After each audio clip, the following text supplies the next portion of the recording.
आप सभी I hope आप बहुत अच्छे होंगे। सो डियर गाइज, यहाँ पे जो है हम बहुत ही बेहतरीन सेशन करने वाले हैं आज। जी हाँ, यहाँ पर देखो झारखंड टेट के लिए बाल विकास और शिक्षा शास्त्र सीडीपी के यहाँ पे जो है बहुत ही इंपॉर्टेंट हम एमसीक्यूज़ करेंगे। ओके, बेस्ट सेशन होगा ये। प्रैक्टिस सेट आपका यहाँ पे फर्स्ट है। और जितने भी न्यू फ्रेंड्स हैं फटाफट जो है चैनल को सब्सक्राइब कर लो, और भाई चैनल को सब्सक्राइब कर लेना और बेल आइकन प्रेस कर देना, जिससे कि आपको यहाँ पे जो है हर एक वीडियो का सबसे पहले नोटिफिकेशन मिल सके। ठीक है, आइए फिर स्टार्ट करते हैं बिना टाइम वेस्ट किए। जैसे कि आप सब जानते हैं कि हमारी बहुत ही बेहतरीन यहाँ पे क्लासेस चल रही है झारखंड टेट से रिलेटेड। ओके, चलो फर्स्ट क्वेश्चन है कि बाल विकास का सबसे इंपॉर्टेंस कार्य क्या होगा। अब देखो 4 ऑप्शन है, ऑप्शन से चारों सही होंगे, ऑप्शन से जो है चारों क्या होंगे, सही होंगे। लेकिन सबसे बेस्ट टू बेस्ट क्या होगा, तो बाल विकास का सबसे महत्वपूर्ण अगर कारक पूछे तो भाई देखो शिक्षा भी, वातावरण भी, आनुवंशिकता भी, पोषण भी। वैसे तो हमारे लिए बाल विकास का सबसे महत्वपूर्ण कारक ये चारों ही है ना, क्या है, ये चारों ही है। लेकिन इनमें सबसे बेस्ट टू बेस्ट क्या होगा, देखो भाई शिक्षा तो आप बाद में ही प्राप्त करोगे, है ना, तो भाई पोषण भी, लेकिन सबसे मेन क्या होगा, वातावरण होगा। इसमें सबसे मेन क्या होगा, वातावरण, बिल्कुल ठीक है। सो भाई यहाँ पे जो है हमारा बी ऑप्शन यहाँ पे करेक्ट होगा। पूछा है कि बाल विकास का सबसे जो इंपॉर्टेंस कारक है वो क्या होगा, हमारा पर्यावरण या वातावरण, क्योंकि भाई पोषण भी इसी से मिलेगा, आनुवंशिकता भी इसी से मिलेगी और शिक्षा भी इसी से मिलेगी। ठीक है, तो इन तीनों में जो यहाँ पे एक जो है पॉइंट्स में इंक्लूड है ये सभी बातें, वो क्या है, वातावरण। जी हाँ, वातावरण में ही रह के आप एजुकेशन को गाइड करेंगे, वातावरण में ही रह के आप आनुवंशिकता लोगे, है ना, पोषण, पालन पोषण सब कुछ आपका ठीक है इन्वायरमेंट में ही होगा। तो भाई बाल विकास का जो सबसे इंपॉर्टेंस कारक है वो क्या है, वातावरण, क्योंकि इसमें सारी चीज़ें क्या है, इंक्लूड है। भाई आपका जो पर्यावरण है, वातावरण है, आपका रहन सहन, खाना पीना, चलना घूमना, है ना, बोलना, है ना, सब कुछ, हर एक पॉइंट्स आपका जो है वातावरण से क्या है, रिलेटेड है। ओके, चलो नेक्स्ट है पियाजे के संज्ञानात्मक विकास सिद्धांत के अनुसार बालक किस अवस्था में वस्तु स्थायित्व यानी कि ऑब्जेक्ट परमानेंस को समझता है। बिल्कुल भाई जीन पियाजे। ठीक है भाई, अगर यहाँ पे जो है टेट की हम बात करें और जीन पियाजे से रिलेटेड कोई क्वेश्चन ना आए तो ऐसा तो हो ही नहीं सकता, चाहे आपका सीटेट हो, चाहे यूपी टेट हो, चाहे वो आपका छत्तीसगढ़ टेट हो, झारखंड टेट हो, या फिर हरियाणा टेट हो, कोई सा भी टेट हो, हर एक टेट में आपका जो है ये जीन पियाजे से रिलेटेड क्वेश्चन अवश्य बनता है। ठीक है, चलो अब हमें बताना है, देखो जीन पियाजे ने ठीक है कौन सा यहाँ पे सिद्धांत दिया, संज्ञानात्मक विकास का सिद्धांत। कहाँ के रहने वाले हैं ये, स्विट्जरलैंड के रहने वाले हैं। इतनी बात तो यहाँ पे थोड़ा ही एक जो नॉर्मल थे सामान्य, ठीक है, वो यहाँ पे हमारा परिचय हुआ। अब मेन जो पॉइंट है, जीन पियाजे ने कितनी यहाँ पे जो स्टेजेस बताई, अवस्थाएं 4 बताई। ठीक है, एक तो है संवेदीगामक, एक पूर्व संक्रियात्मक, एक मूर्त संक्रियात्मक जिसको कि ठोस संक्रियात्मक भी कहते हैं, एक औपचारिक संक्रियात्मक जिसको कि यहाँ पे हम अमूर्त संक्रियात्मक अवस्था भी कहते हैं। तो भाई जीन पियाजे ने अपने संज्ञानात्मक विकास सिद्धांत में 4 अवस्थाएं बताई है। चारों अवस्थाओं में बच्चा ठीक है कब क्या क्या एक्टिविटीज करता है, इनको हर अलग अलग अवस्थाओं में इन्होंने रखा हुआ है। तो बताना है कि वस्तु स्थायित्व को बच्चा जो है कब समझने लगता है। तो भाई वस्तु स्थायित्व को बच्चा कब समझने लगता है कि जैसे कोई वस्तु देखी, हाँ भाई ये है, ठीक है, वो उसने अपने माइंड में क्या कर लिया, स्थायित्व कर लिया। ठीक है, वो होगा संवेदीगामक अवस्था। भाई ये होगा 0 से 2 लेवल तक की अवस्था। जब बच्चे क्या होता है 0 से 2 लेवल तक की जो है स्टेज में होता है, अवस्था में होता है, तो वो संवेदीगामक अवस्था होती है। और इसमें बच्चा वस्तु स्थायित्व को समझने लगता है कि क्या चीज़ें क्या नहीं है। ठीक है, और अगर उसको जो है बेड पे पड़ा हुआ खिलौना चाहिए होगा तो ऐसे खींच के या फिर रोक करके उसे, ठीक है, क्योंकि उसका एक वस्तु स्थायित्व उसे चाहिए तो चाहिए, उसने फिक्स कर लिया कि हाँ मुझे ये चाहिए। ठीक है, वो रो के ले, या फिर बेड की जो यहाँ पे बेड की बेडशीट बिछी हुई है उसको ऐसे खींच कर ले, या फिर मम्मा को बुलाए, ठीक है, रो करके चिल्ला करके, है ना, कैसे भी ले तो वो उसको लेकर रहेगा। ठीक है, तो यही होता है। तो भाई देखो यहाँ पे जो है इसमें राइट आंसर क्या होगा, जो वस्तु स्थायित्व को बच्चा समझने लगता है संवेदीगामक अवस्था। और क्या चीज़ उसने देखी क्या नहीं देखी और उस पर फोर्स करता है। मान लीजिए उसने कुछ भी सामान देख लिया, उसकी तरफ कोई है तो उंगली करेगा, फिंगर करेगा, रोएगा, हंसेगा, कुछ भी करेगा, फिर घुटलियों चल के जाएगा, ठीक है, बोलेगा कि मुझे यही चाहिए वही चाहिए, क्योंकि उसने अपने माइंड में वो चीज़ को, ठीक है, वस्तु स्थायित्व कर लिया है। तो जो वस्तु स्थायित्व की अगर बात करें तो वो आएगी जीन पियाजे की फर्स्ट ही स्टेज में, अवस्था में। और वो जो स्टेज है वो 0 से 2 साल तक के बीच में होती है। वैसे आप जानते भी होंगे कि 2 साल का बच्चा कितना जो है यहाँ पे थोड़ा, ठीक है, एक क्या क्या चीज़ें वो बोलना स्टार्ट कर देता है, क्योंकि वो काफ़ी पॉइंट्स की बाबा, ठीक है, दादी जी, मम्मा, ठीक है, और पापा, और भाई चाचू चाची, ठीक है, ताई ताऊ, या फिर बुआ फूफा जी, मौसा मौसी जी, या फिर अदर भी जितने भी कुछ भी वर्ड्स बुलाएं कि बोलो बच्चा सब्जी, बोलो बच्चा मिर्चा, आलू बोलो भाई, कुछ भी हम उनसे बुलाए थोड़े इस तरह के वर्ड्स जो कि बोलने के वो लायक है, तो बिल्कुल बच्चा इस वाली स्टेज में बोलना स्टार्ट कर देता है। ठीक है, चलो। विकासात्मक मनोविज्ञान में संवेदी काल यानी कि क्रिटिकल जो पीरियड है उसका क्या अर्थ होता है? एक ऐसा समय जो विकास के लिए विशेष रूप से संवेदनशील होता है। संवेगी अंगों का विकास होता है, बचपन की स्मृतियां होती है, फिर सामाजिक विकास होता है। सो गाइस, हमें बताना है कि विकासात्मक मनोविज्ञान में जो यहाँ पे संवेदी काल यानी कि क्रिटिकल जो पीरियड है उसका क्या अर्थ होता है? तो बिल्कुल भाई, इन 4 ऑप्शंस में सबसे बेस्ट टू बेस्ट ऑप्शन तो हमारा ए है कि एक ऐसा समय जब विकास के लिए विशेष रूप से संवेदनशील होता है। तो वहीं क्या संवेदी काल होता है, विकासात्मक यानी कि डेवलपमेंट का मनोविज्ञान में अगर हम संवेदी काल की बात करें, क्रिटिकल पीरियड की बात करें, तो ये एक ऐसा टाइम पीरियड होता है जब डेवलप के लिए विशेष रूप से संवेदनशील होता है। ठीक है, तो यहाँ पर जो है हमारा ए ऑप्शन क्या होगा, बेहतरीन होगा और राइट होगा। चलो भाई, फिर आगे नेक्स्ट है, कोहलबर्ग के नैतिक विकास के सिद्धांत में कितनी मुख्य अवस्थाएं हैं? 2 है, 3 है, 4 है, फिर 5 है। बस हमें बताने की कोहलबर्ग के नैतिक विकास में, ठीक है, इन्होंने जो है कितने यहाँ पे सिद्धांत यानी कि मुख्य अवस्थाएं बताई है कोहलबर्ग ने। और भाई कोहलबर्ग ने कौन सा यहाँ पे जो है सिद्धांत दिया, नैतिक विकास का इन्होंने सिद्धांत दिया है। ठीक है, और इन्होंने जो है अपने इस नैतिक विकास के सिद्धांत में मुख्यतः 3 यहाँ पे जो है अवस्थाएं बताई है। कितनी? 3 जो है यहाँ पे इन्होंने अवस्थाएं बताई है। ठीक है, चलो नेक्स्ट है, बालक में आत्मधारण सेल्फ कंसेप्ट किस आयु में विकसित होने लगती है? जन्म से 2 से 3 वर्ष, या फिर 5 से 6 वर्ष बाद, या फिर 8 से 9 वर्ष के मिडल में। तो भाई ये बताना है कि बालक में जो आत्मधारण सेल्फ जो कंसेप्ट है वो किस आयु में विकसित होने लगती है, और वो होती है कब? 2 से 3। वो होने लगती है कब? 2 से 3 वर्ष के मिडल में। ठीक है, बच्चे क्या करता है, आत्मधारण सेल्फ कंसेप्ट, ठीक है, वो होते भाई किस में? वो होती है जो है 2 से 3 वर्ष की आयु में, है ना भाई। आत्मधारण यानी कि उसके माइंड से जो भी, उसके मन से जो भी निकलता है कि भाई मम्मा मुझे ये चाहिए, मम्मा मुझे वो खिलौना चाहिए, डैडी मुझे वो खिलौना चाहिए, उसकी आत्मधारण से वो चीज़ निकले। वो सेल्फ कंसेप्ट कर रहा है कि मुझे वो लेना है तो लेना है बस, ठीक है, मुझे वो चाहिए, मुझे खिलौना चाहिए, नहीं मुझे वो चाहिए, नहीं मुझे वो चाहिए। ठीक है, उसका इंटरेस्ट उसमें है, नहीं मुझे यही चाहिए, नहीं मैं ऐसे लिखूँगा, मैं ऐसे करूँगा। क्योंकि स्कूल्स में भी जाना जो है बच्चा 3 साल के बाद में प्री में कहते हैं ना, नर्सरी प्री में, ठीक है, जाना स्टार्ट कर देते हैं। वैसे तो 5 जब ईयर का हो जाता है तब उसका फर्स्ट क्लास में एडमिशन होता है, लेकिन उससे पहले बच्चे को जो है हम नर्सरी प्री में, ठीक है, उसमें भी जो है स्कूल्स में डाल देते हैं। तो वो यही होता है कि बच्चा जो है किन किन चीज़ों को अपने जो है माइंड में, अपनी आंखों के चित्र में फिश कर रहा है, क्या क्या वो देख रहा है, किस किस में अपनी आत्मधारणा बना रहा है, किस किस में सेल्फ कंसेप्ट बना रहा है। ठीक है, तो वो 2 से 3 वर्ष के बीच में डेवलप होने लगती है।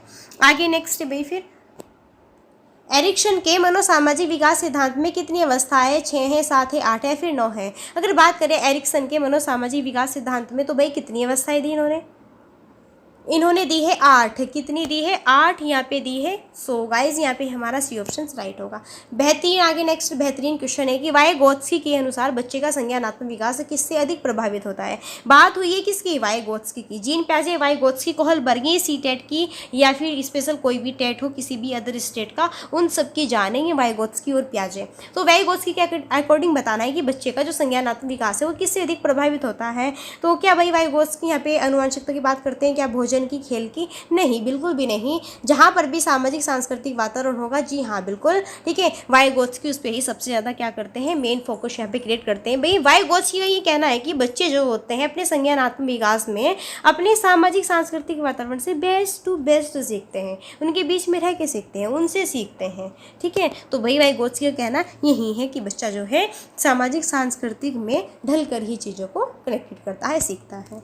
बालक का विकास किस प्रकार का होता है? सतत और समान होता है, क्रमिक और चरणबद्ध होता है, असमान और अचानक होता है, असंबंधित और अनियमित होता है। तो बालक का जो डेवलप होता है वो किस प्रकार होता है? तो भाई मैं बताऊं, सतत और समान। देखो, क्या सभी बच्चे में समान होता है? आप घर में चार बहन भाई हैं, है ना, क्या जो आप में डेवलप है, क्या आपकी बहन में भी वही डेवलप हो रहा है, आपके भाई में भी वही डेवलप हो रहा है ना? आप जैसे सोचते हैं आपके बहन भाई भी ऐसे ही सोचते हैं, आपकी जैसे थिंकिंग है उनकी भी ऐसे ही है, आपको क्या पसंद है नहीं पसंद है उसको भी ऐसा ही पसंद है, आपको क्या करना है क्या क्या नहीं करना है, क्या वो भी ऐसे ही करेंगे? नहीं नहीं नहीं, बिल्कुल भी नहीं। आप चाहे 4 भाई बहन हो, चाहे 2 भाई बहन हो, चाहे 3 हो, चाहे कितने भी हो, लेकिन आप सब में जो विकास होता है वो अलग अलग होता है, ठीक है। तो भाई देखो, असमान और अचानक नहीं भाई, अचानक, ठीक है, ये नहीं, ठीक है। असंबंधित और नहीं भाई, संबंधित होता है और नियमित होता है, ठीक है, ये भी नहीं होगा। तो बेस्ट होगा कर्मिक और कर्म चरणबद्ध। बिल्कुल, बालक का जो विकास होता है वो कर्मिक होता है। क्रम से क्यों होता है? अब जैसा बच्चे का बर्थ हुआ है ना, बच्चे का क्या हुआ, बर्थ हुआ,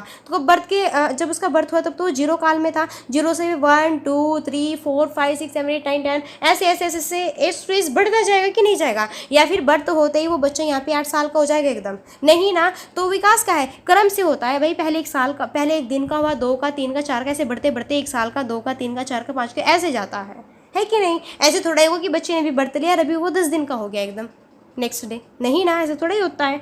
विकास जो होता है क्रम से होता है ना। और वही चरणबद्ध होता है, जैसे हमने कहा अभी बच्चा जो है शेष अवस्था में है ना। अभी तो बच्चा भाई जो है गर्भ धारण में है, फिर बच्चे ने जन्म लिया, ठीक है, वो फिर शेष अवस्था में आया, फिर वो बाल्यावस्था की स्टेज में जाएगा, फिर वो किशोर अवस्था की स्टेज में जाएगा, है ना, फिर वो यहाँ पे जो है प्रौढ़ावस्था की स्टेज में जाएगा, फिर वो वृद्धावस्था की स्टेज में जाएगा। इसलिए एक चरणबद्ध होता है। ये थोड़ा नहीं कि पैदा हुआ बच्चा और फिर एकदम किशोर अवस्था एडोलसेंस में पहुँच गया, ऐसा थोड़ा ही होता है। पहले वो शेष अवस्था में आएगा, फिर वो बाल्यावस्था में आएगा, फिर वो किशोर अवस्था में आएगा, फिर वो यहाँ पे जो है प्रौढ़ावस्था में आएगा, फिर वो वृद्धावस्था में आएगा, और फिर निश्चित क्या है, डेथ है और क्या, ठीक है।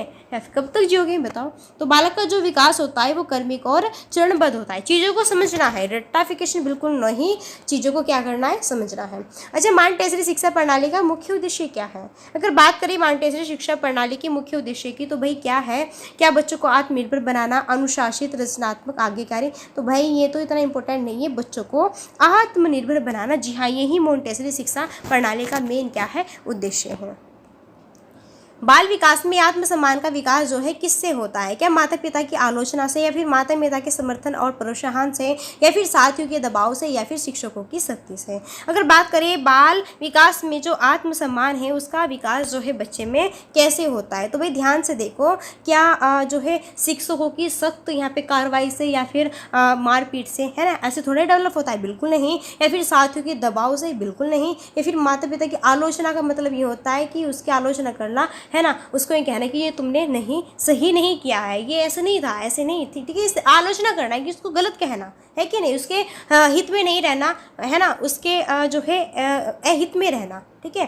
तो भाई यहाँ पे राइट आंसर होगा हमारा क्या, माता पिता के समर्थन और प्रोत्साहन के। बिल्कुल, बाल विकास में आत्मसम्मान का जो विकास होता है तभी तो होता है। आत्मसम्मान क्या है भाई, जब आपको कोई रिस्पेक्ट कर रहा है तो बिल्कुल जो हमारे पेरेंट्स है वो समर्थन और प्रोत्साहन हमें दोनों चीज़ देते हैं और लाइफ टाइम तक के लिए देते हैं। तो भाई वो बाल विकास में आत्मसम्मान का विकास, ठीक है, किससे होता है? अपने पेरेंट्स के समर्थन और प्रोत्साहन के, ठीक है, कारण होता है। चलो आगे देखते हैं नेक्स्ट। बालक के लिए खेल का महत्व किस प्रकार होता है? क्या शारीरिक होता है, मानसिक होता है, सामाजिक, या फिर सभी होता है? तो ध्यान से देखो आप, बालक के लिए खेल का जो महत्व है किस प्रकार होता है?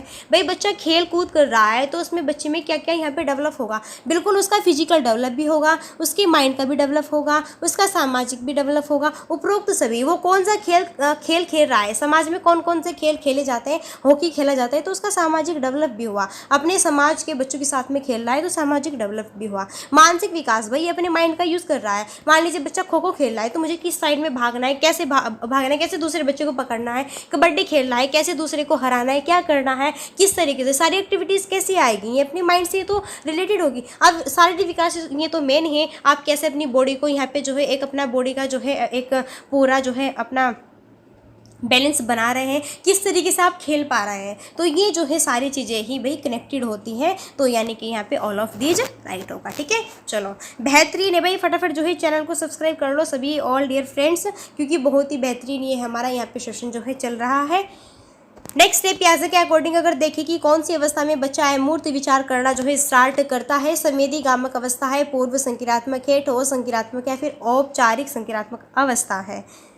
तो भाई यहाँ पे बताना है कि पियाजे के अकॉर्डिंग कौन सी अवस्था में बच्चा अमूर्त विचार, बिल्कुल फिर से यही जो है एक क्वेश्चन बेहतरीन वाला जो है जीन पियाजे से रिलेटेड है। और मैंने आपको बताया कि इन्होंने अपनी अलग अलग अवस्थाओं में बच्चे को अलग अलग से रखा है कि भाई कब जो है हर एक बंदे में क्या क्या क्वालिटीज़ आती है, क्या क्या यहाँ पे जो है चरण आते हैं, क्या क्या उनमें जो है चेंजमेंट होते रहते हैं। तो भाई अमूर्त विचार आना ये 0 से 2 लेवल के बीच में तो नहीं होगा, और 2 से 7 के भी जो है इतना नहीं होगा कि भाई एक फॉर्मल ऑपरेशन स्टेज को अपनाना, वो होगा औपचारिक संज्ञानात्मक अवस्था में। अमूर्त जो विचार है यानी कि हम जो है मैथ्स के क्वेश्चन को सॉल्व कर रहे हैं तो हमें नहीं पता, तो अपने माइंड में ही हमने जोड़ा है कि माना ये एक्स है, माना ये वाई है, इस तरीके से हमें क्वेश्चन सॉल्व करके उसका आंसर हमने खोज लिया कि आप ये समित गामक अवस्था में कर पाएंगे, ऐसा आप पुरुष संज्ञानात्मक अवस्था में कर पाएंगे, ठोस संज्ञानात्मक अवस्था में कर पाएंगे नहीं ना, ठीक है। तो भाई अमूर्त चीज़ों का मतलब यही होता है, अमूर्त विचार तभी बच्चा सोच सकता है जब वो पूरा परिपक्व हो गया हो और यहाँ पे 12 से 18 ईयर के मिडल में हो, ठीक है। चलो आगे नेक्स्ट, बालक के भाषा विकास का सबसे महत्वपूर्ण घटक जो है वो कौन सा है? अनुकरण है, आनुवांशिकता है, खेल है या फिर रचनात्मकता है? बात की गई है बालक के भाषा विकास का सबसे महत्वपूर्ण जो यहाँ पे घटक है वो कौन सा है? तो देखो भाई, बालक का सबसे महत्वपूर्ण घटक होगा अनुकरण करके चीज़ों को सीखना। बिल्कुल भाई, देखो कोई भी यहाँ पे बंदा है वो अपने आप ही नहीं यहाँ पे जो है क्रिएटिव बढ़ जाता, ठीक है। छोटा बच्चा होता है तो अपने पेरेंट्स को देखता है, अपने जो है फैमिली को देखता है ना, घर में जितनी भी फैमिली में जितने भी मेम्बर्स हैं उनको देखता है ना, बाहर गया जो है समाज में आस पड़ोस में देखता है कौन कैसे क्या करता है, तो उनको ही वो अनुकरण करता है, उनसे ही वो उनके ही बीच में रह के वो चीज़ों को कनेक्टेड करता है, सीखता है। तो ये जो है बालक के भाषा विकास का सबसे महत्वपूर्ण। भाई भाषा विकास में देखो, पहले आप अनुकरण करोगे चीज़ों को। मान लीजिए आपके पेरेंट्स ने बोला कि बच्चा ये सामान आपको यहाँ से यहाँ रखना है, या फिर ये है, ये आम है, ये सेब है, लो खा लो, तो कल आप भी सेब को देख करके बोलोगे कि लो मम्मा ये सेब है, आप खा लो, क्योंकि पहले आपने अपनी मम्मा से उन चीज़ों को जो है अपने अंदर अनुकरण कर लिया, और फिर आपने जो है वो चीज़ जान ली कि हाँ भाई ये सेब है, मम्मा ने बोला था ये सेब है तो ये सेब ही होगा, तो आपने पहले उसका अनुकरण किया। इससे आपके भाषा विकास का सबसे जो इंपॉर्टेंस घटक होगा वो भाई अनुकरण से ही आएगा। किससे? अनुकरण से ही वो यहाँ पे आएगा, ठीक है। नेक्स्ट है, स्किनर का बर्ताववादी सिद्धांत किस पर डिपेंड है? क्या यहाँ पे जो है पुनर्बलन, या फिर यहाँ पे होगा अनुकरण, या फिर यहाँ पे जो होगा पहचान, या फिर असेसमेंट? बताओ क्या होगा? स्किनर का बर्ताववादी सिद्धांत किस पर डिपेंड है? बिल्कुल स्किनर जो है किसकी बात करते हैं? ना तो असेसमेंट की, ना पहचान की, ना अनुकरण की, बल्कि ये पुनर्बलन की बात करते हैं। किसकी? पुनर्बलन की जो है ये बात करते हैं। अधिगम की प्रक्रिया में महत्वपूर्ण भूमिका जो है कौन निभाता है? क्या एक टीचर्स, या फिर उसके पेरेंट्स, सहपाठी, या फिर सभी? तो अधिगम की प्रक्रिया में महत्वपूर्ण भूमिका कौन कौन निभाता है? अधिगम का मतलब क्या होता है? सीखना या फिर सिखाना, इसका मतलब होता है। तो भाई हमारे यहाँ पे चाहे पेरेंट्स हो, हमारे चाहे टीचर्स हो, सहपाठी हो, इन सब से ही हम कुछ ना कुछ अपने जीवन में सीखते रहते हैं। आप जब आपका बर्थ हुआ, सबसे पहले आप अपने पेरेंट्स से सीखेंगे, है ना। जैसे ही आप आस पड़ोस में गए अपने सहपाठियों से सीखेंगे, है ना। आपने जैसे ही एडमिशन से लिया आप अपने टीचर से सीखेंगे। यानी कि हम अपने हर एक वातावरण के और समुदाय से जो है चीज़ों को कनेक्टेड करते हैं, और प्रत्येक दिन, ठीक है, पर डे और प्रत्येक समय पर हम जो है चीज़ों को सीखते हैं, अधिगम करते रहते हैं, ठीक है। वो चाहे किसी से भी हम सीखते रहते हैं। बालक के सामाजिक विकास में सबसे महत्वपूर्ण जो कारक है कौन सा है? परिवार है, विद्यालय, सहपाठी, या फिर मीडिया? भाई बालक की सामाजिक विकास में सबसे इंपॉर्टेंट कारक क्या होगा? बिल्कुल भाई ध्यान से देखो, जब बच्चा बर्थ लेता है क्या वो एकदम विद्यालय में जाके उसका लालन पालन पोषण होता है? नहीं ना। क्या फिर मीडिया में होता है? नहीं। क्या सहपाठी करते हैं? नहीं, बिल्कुल भी नहीं। जब बच्चे का बर्थ होता है, जब तक वो, ठीक है, बड़ा नहीं हो जाता भाई बच्चा जो है, ठीक है, 1, 2, 3 साल का, तब तक जो है उसका सबसे ज़्यादा जो यहाँ पे करीबी जो दोस्त होते हैं उसके पेरेंट्स यानी कि उसका परिवार होता है। तो बालक के सामाजिक विकास में सबसे इंपॉर्टेंस जो रोल प्ले करता है उसके पेरेंट्स करते हैं भाई। उनका पूरा पालन पोषण करना, नहलाना धुलाना, खाना पिलाना, ठीक है भाई, सब कुछ करना उनका, तो उसकी क्या करती है? फैमिली करती है, ठीक है। तो यहाँ पे ये ऑप्शन यहाँ पे राइट होगा। नेक्स्ट, किस आयु में बच्चा सबसे पहले मैं का बोध करता है? 1 वर्ष का, 2 का, 3 का, 4 का? किस आयु में बच्चा सबसे पहले मैं का बोध, कि मैं, ठीक है, कि भाई मुझे, यानी कि मुझे ये चाहिए, मैं वो हूँ, मैं ये हूँ, मैं, ठीक है, इस तरह की जो यहाँ पे एक्टिविटीज़ होती है बच्चे की, वो आती है 2 वर्ष में। कब आती है? 2 वर्ष में आती है। तो बी ऑप्शन यहाँ पे राइट होगा। बालक के व्यक्तिगत विकास में सबसे अधिक प्रभावी कौन सा माध्यम है? शिक्षा का है, अनुशासन का है, परिवार का, या फिर स्वास्थ्य का? अगर बात करें बालक के व्यक्तिगत विकास में सबसे अधिक जो प्रभावी है वो कौन सा माध्यम है? वो है परिवार। कौन है भाई? परिवार। तो बालक के व्यक्तिगत विकास में सबसे अधिक प्रभावी कौन सा माध्यम है? वो है परिवार, ठीक है। चलो भाई, अगर परिवार आता है ना ऑप्शंस में, तो सबसे पहले बच्चे के लिए उसकी फैमिली ही होगी। ओके, चलो, कोहलबर के नैतिक विकास के स्तरों में कौन सा स्तर सबसे पहले आता है? उत्तर परंपरागत है, पूर्व है, या फिर परंपरागत स्तर, फिर नैतिकता का स्तर। बात की गई है कोहलबर के नैतिक विकास के स्तर में, तो कौन सा स्तर इसमें सबसे पहले आएगा? तो भाई सबसे पहले स्तर आएगा पूर्व परंपरागत स्तर। तो यहाँ पे जो है बी ऑप्शन क्या होगा? राइट होगा। ठीक है, आगे नेक्स्ट और लास्ट क्वेश्चन है भाई, बालक के नैतिक विकास में कौन सा घटक सबसे अधिक इंपॉर्टेंट है? समाज है, परिवार है, शिक्षक है, और भाई मित्र है। और मैंने आपको बताया भी कि भाई अगर फैमिली ऑप्शंस में हुआ और बालक का चाहे नैतिक विकास हो, भाषा विकास हो, ठीक है, कुछ भी हो, अगर फैमिली है तो भाई सबसे जो यहाँ पे इंपॉर्टेंस रोल प्ले करेगा वो होगी हमारी फैमिली, यानी कि हमारे पेरेंट्स। तो बालक के नैतिक विकास में कौन सा घटक सबसे पहले आएगा? उसके पेरेंट्स आएंगे, यानी कि उसकी फैमिली आएगी। ठीक है, तो भाई यह झारखंड टेट के लिए एक बाल विकास और शिक्षा शास्त्र CDP के 20 बहुविकल्पीय प्रश्न उत्तर थे। और ये आपको यहाँ पे कैसे लगे? आई होप आपको ये अच्छे लगे होंगे। क्लासेस वाकई ही आपको अच्छी लगी है तो फटाफट वीडियो को लाइक और शेयर और सब्सक्राइब, और सभी जो है यहाँ पे चैनल को सब्सक्राइब कर लेना। सब्सक्राइब करके बेल आइकन को प्रेस करना है ना, रेड चिन्ह को ब्लैक कर देना और उसको जो है प्रेस करना ऑल पर, फिर आपको सबसे पहले ऑल नोटिफिकेशन मिलेगा हर एक वीडियो का। सो डियर गाइज, अब चलो हम मिलते हैं नेक्स्ट सेशन में, और भाई तब तक के लिए so thanks for watching, keep studying, bye bye, take care.